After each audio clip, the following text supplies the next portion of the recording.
Amados irmãos e irmãs, em nosso Senhor Jesus Cristo, a paz seja convosco. Encontro com o Evangelho de Jesus, o nosso Mestre, e de Emmanuel, seu mensageiro. Nesse encontro, estudaremos o tema Tu, porém, da obra Vinha de Luz, lição 16. Deus, nosso Pai, nos abençoe. Evangelho. Tu, porém, fala o que convém à sã doutrina.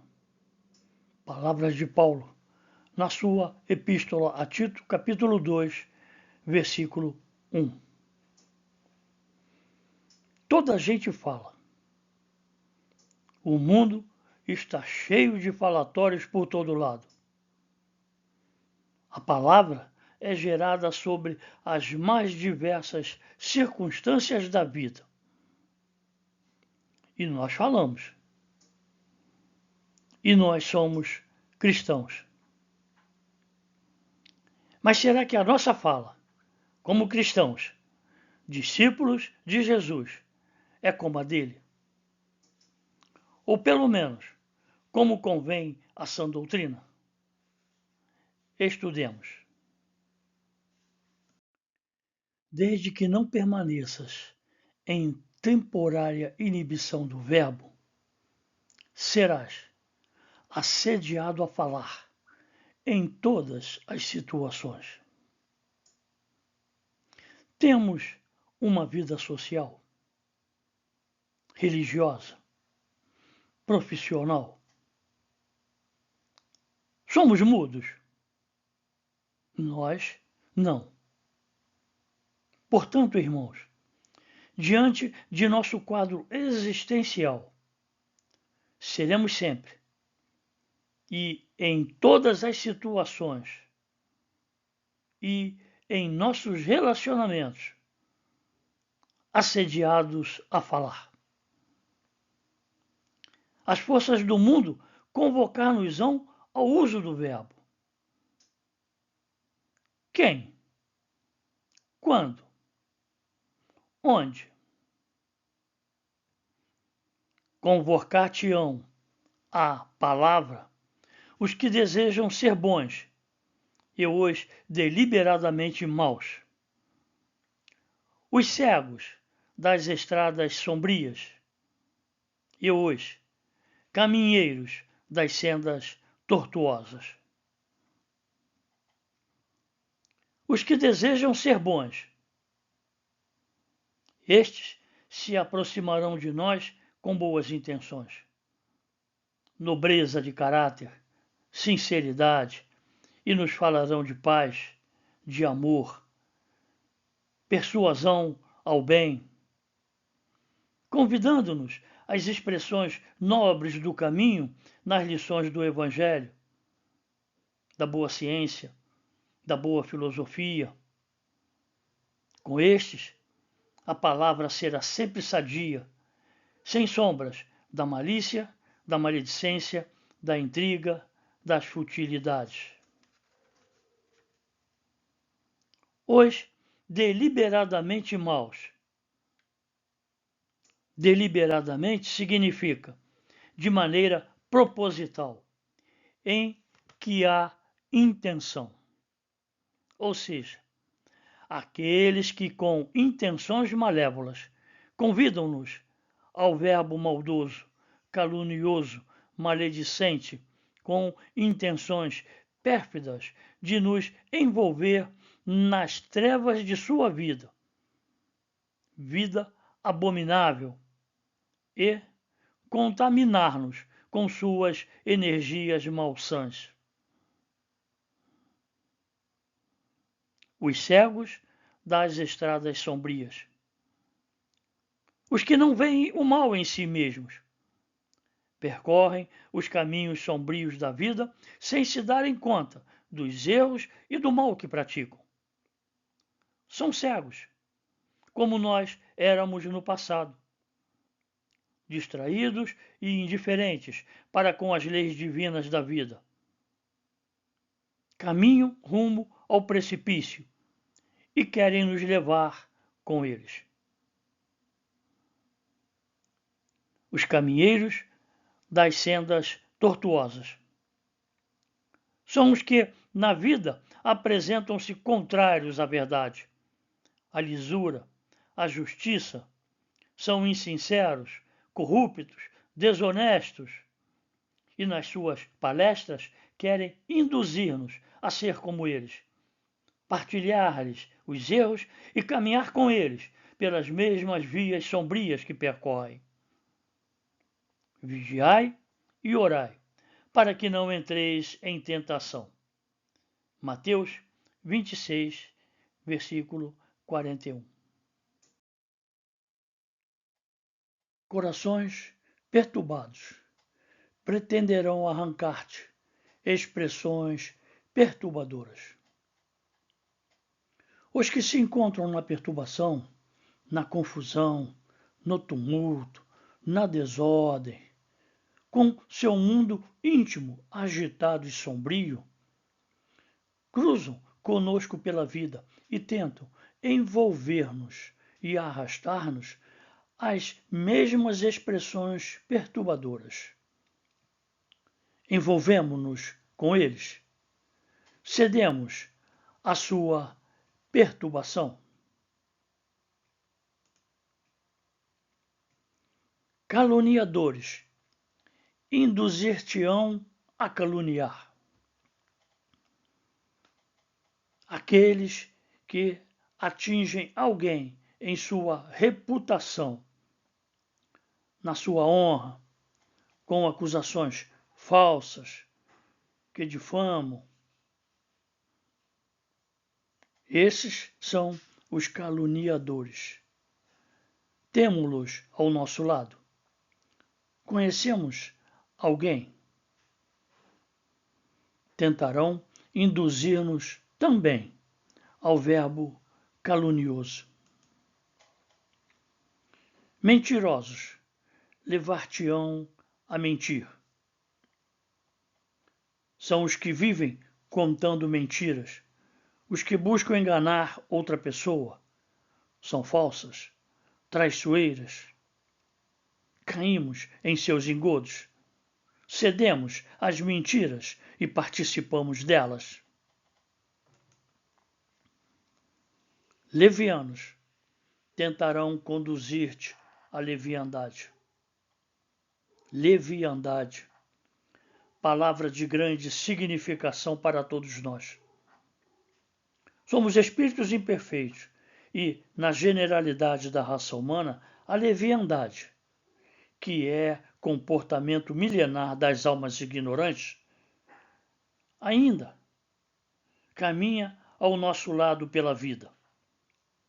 Agimos levianamente nas mais diferentes situações.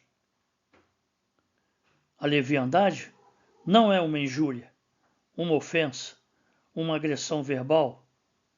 Nós a vemos nas atitudes e nos comportamentos do homem. Vamos tentar definir, caracterizar o que seja uma leviandade. O termo leviandade significa característica de leviano. O texto, levianos tentarão conduzir-te à leviandade. Leviandade também é precipitação, imprudência, insensatez.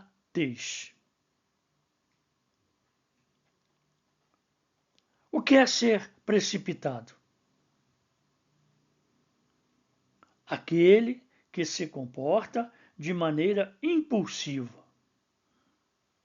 Somos impulsivos.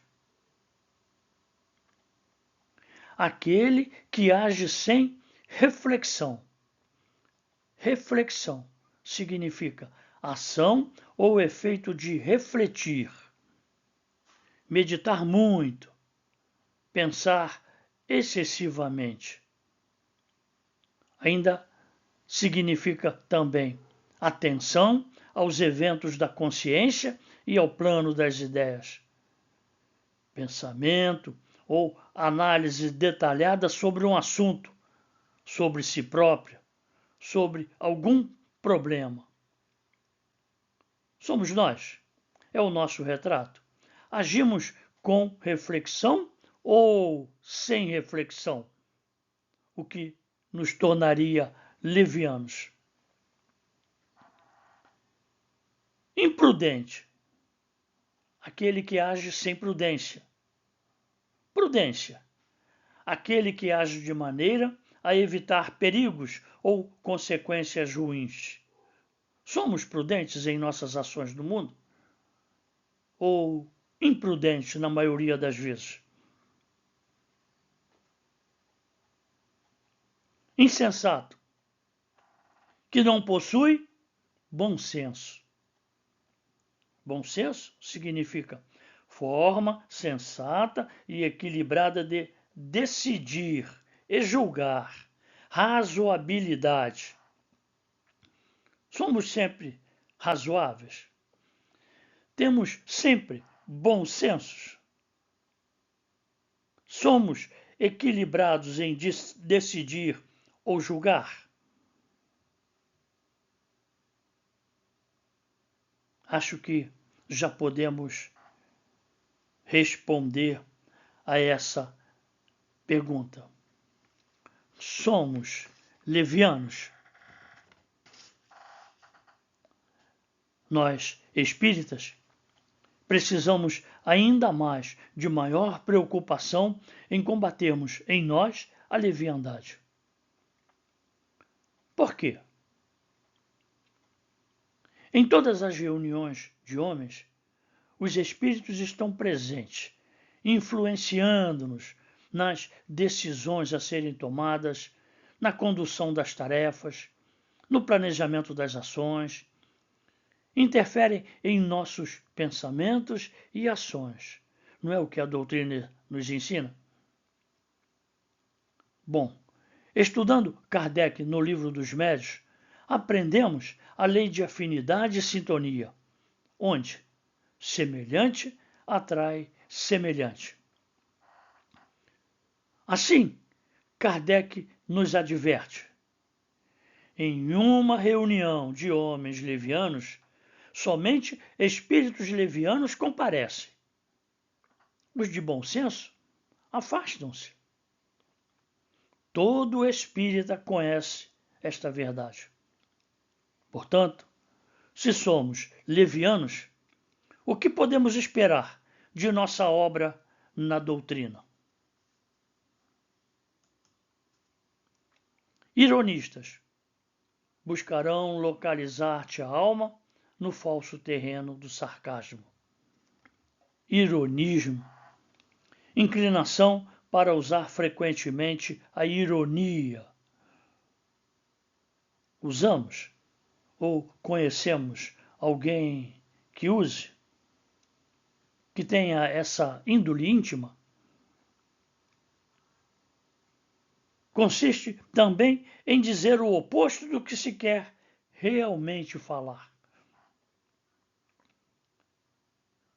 Expressar-se alguém conduzindo ao sarcasmo.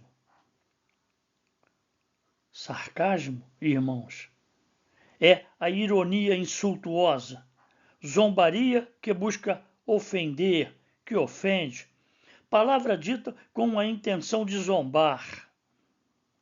Somos ironistas?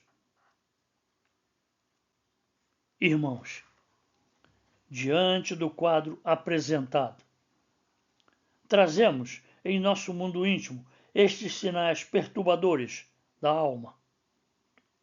Partilhamos dos vícios e das imperfeições estudadas, onde colocamos-nos voluntariamente à mercê das influências infelizes, das inteligências enegrecidas pelo mal. Sofremos o assédio como homens encarnados, e também em nossa realidade espiritual pelas obsessões. Somos vítimas ou algozes? Hoje, talvez vítimas pela invigilância. Amanhã, algozes pelas obsessões. Assim, busquemos uma avaliação profunda em nós mesmos destes sinais perturbadores, para sabermos se nós não estamos apenas sendo alimentados em nossas ruínas morais ou se não somos nós os verdadeiros perturbados, caluniadores, mentirosos, levianos ou ironistas. Muita paz sempre. Compreende-se que procedam assim, porquanto são ignorantes, distraídos da iluminação espiritual, cegos desditosos, sem o saber.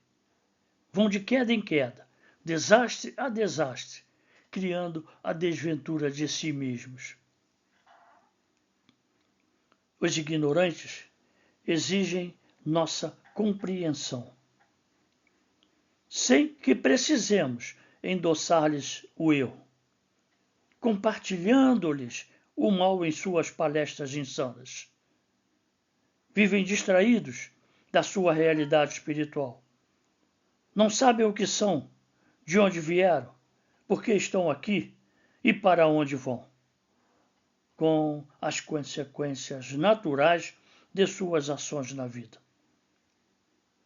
Não sabem nada.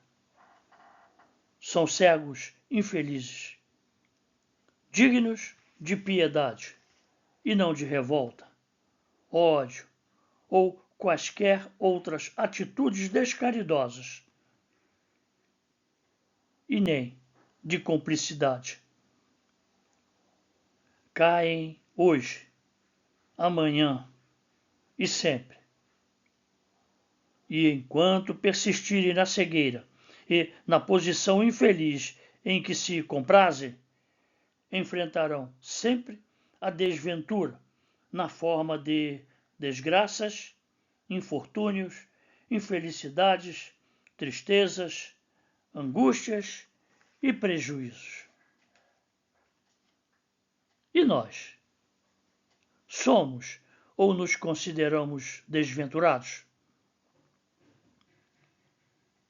Se sim, precisamos descobrir a causa de nosso sofrimento, sua procedência.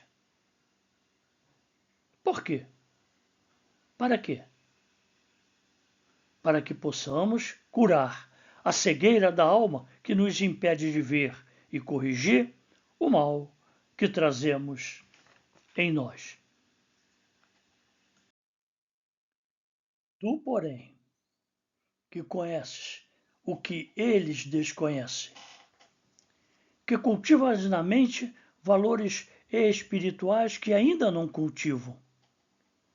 Toma cuidado em usar o verbo, como convém ao Espírito do Cristo que nos rege os destinos.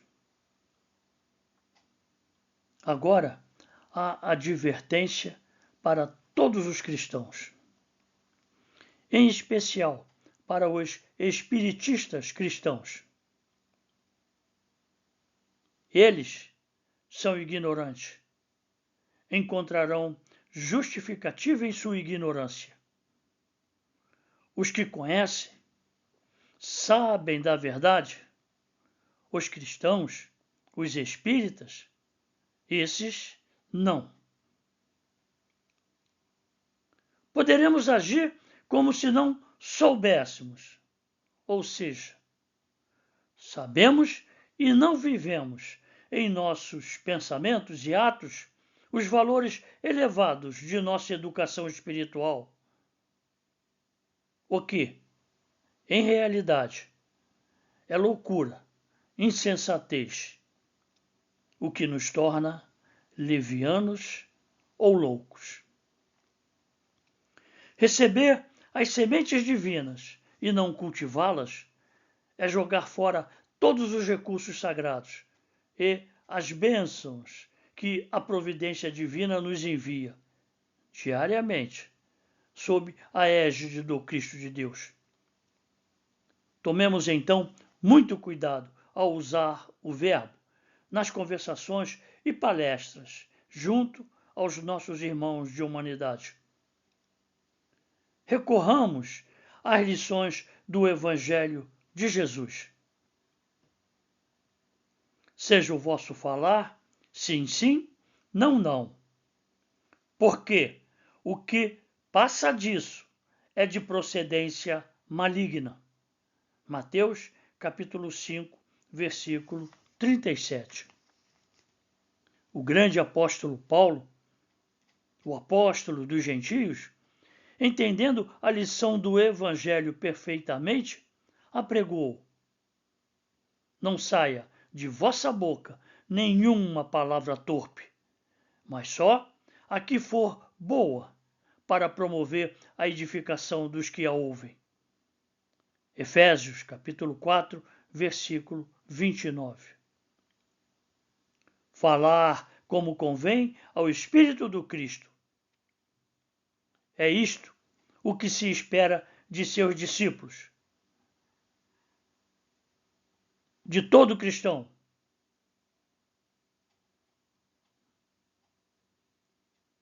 Tu, porém, fala o que convém à sã doutrina. É muito fácil falar aos que nos interpelam, de maneira a satisfazê-los.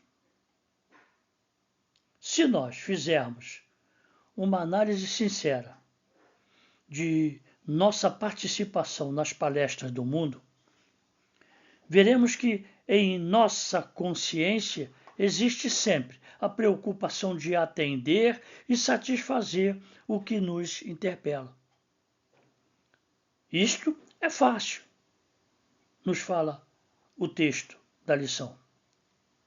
Basta anuir com as suas opiniões maledicentes, intrigantes, com as suas críticas, com as suas fofocas, todas nascidas da natureza ainda inferior da alma humana.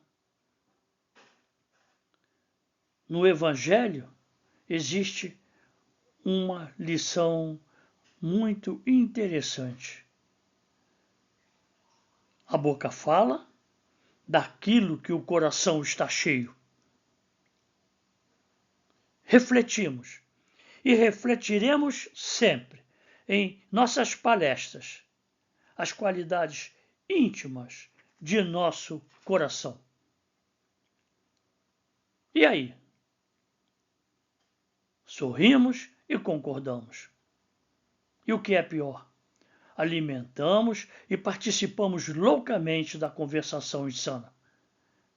Distraídos, invigilantes, partilhamos do desequilíbrio no uso do verbo. Já agimos assim alguma vez? Continuamos distraídos?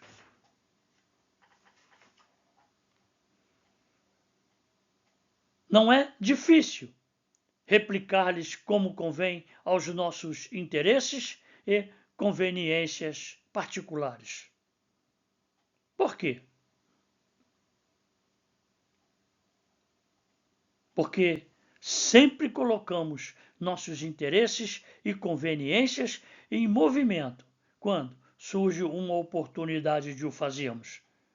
Se na palestra infeliz surge esta oportunidade, entramos nela de cabeça e esquecemos das lições do Evangelho. Acomodamo-nos ao mundo, sem o bom combate contra o mal que está em nós. Caímos na cilada do mal. Todavia, dirigirmos-nos aos outros com a prudência amorosa e com a tolerância educativa, como convém A sã doutrina do Mestre é tarefa complexa e enobrecedora, que requisita a ciência do bem no coração e o entendimento evangélico nos raciocínios. Por isso não é fácil para nós, espíritos imperfeitos, cheios de maus princípios, paixões, vícios, interesses mesquinhos, agir como Cristo, viver como Cristo, falar como Cristo. Obviamente, dentro dos princípios cristãos que já conhecemos, mas não vivemos. Amor, tolerância, compreensão, caridade são virtudes nobres da alma, mas a prática de tais qualidades nem sempre é fácil de ser colocada em ação. Existem exigências indispensáveis para a sua prática e que precisam estar presentes no coração do homem. Não se improvisam ações no bem. No coração do homem e na sua alma, a união com o benfeitor amigo já deve estar estabelecida, bem compreendida e bem vivida. Ninguém pode dar o que não tem, não conquistou, não edificou dentro de si mesmo. Por isso, a tarefa e a prática do bem são tarefas complexas que enobrecem a alma, que refletem a doutrina do Mestre, mas exigem uma ciência. Que ciência é esta? Que no coração do homem o bem seja a primeira e principal ciência a ser estudada, pesquisada, ensaiada e praticada. Mas não se adquire essa ciência sem que o Evangelho esteja na base, seja o alicerce de nossos raciocínios, de nossa vida. Não o seu saber, mas o viver do Evangelho em nós. Amarás o teu próximo como a ti mesmo. Não farás aos outros o que não gostarias vos fizesse. Fazer o bem incessantemente, indistintamente, ostensivamente, renunciar, sacrificar seus interesses no bem, anular o personalismo doentio para poder compreender, tolerar, servir a favor do bem.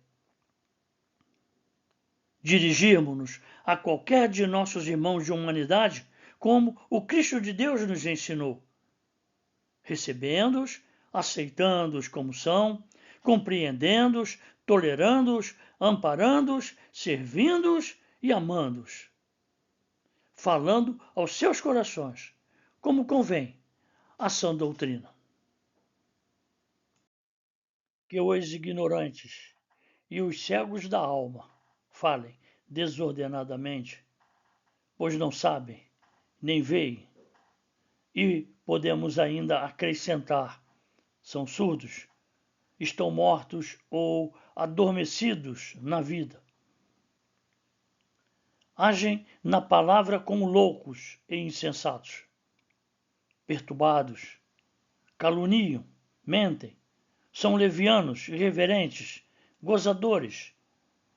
Dentro de seu estágio na vida, permanecem no estado de evolução primária. São ignorantes. Tu, porém, acautela-te nas criações verbais. Por que a recomendação de cautela?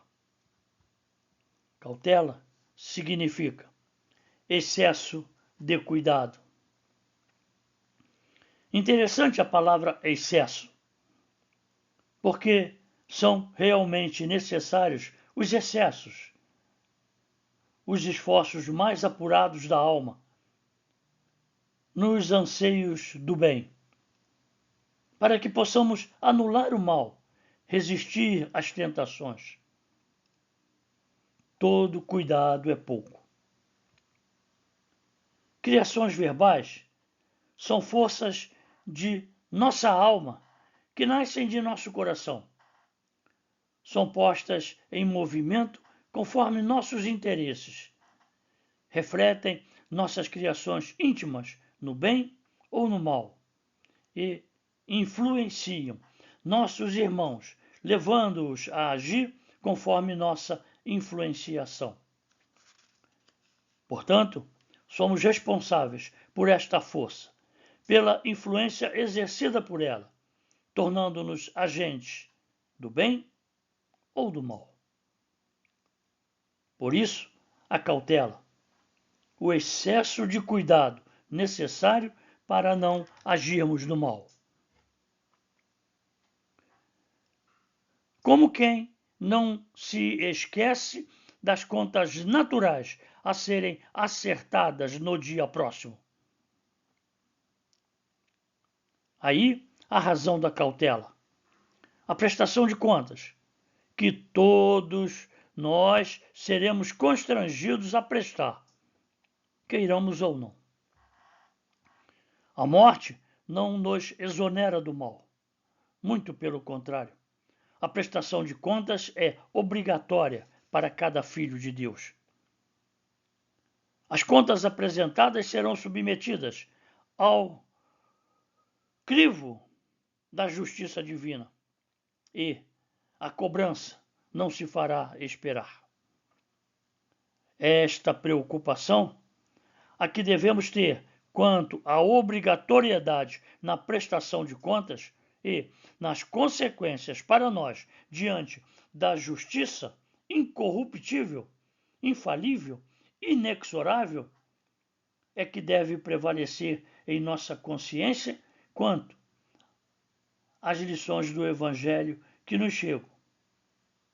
Pois, toda vez que ouvimos falar do Evangelho, as Escrituras Sagradas já se cumpriram em nossos ouvidos. Não somos mais ignorantes. Não teremos mais justificativas para reincidirmos no mal. Estamos realmente conscientes de que conhecer o Evangelho e não vivê-lo pode trazer ruína íntima, profunda e sombria, com consequências infelizes por séculos para nossa alma? Atendamos então ao Evangelho. Tu, porém, fala o que convém à sã doutrina. Que Deus nos ilumine a alma.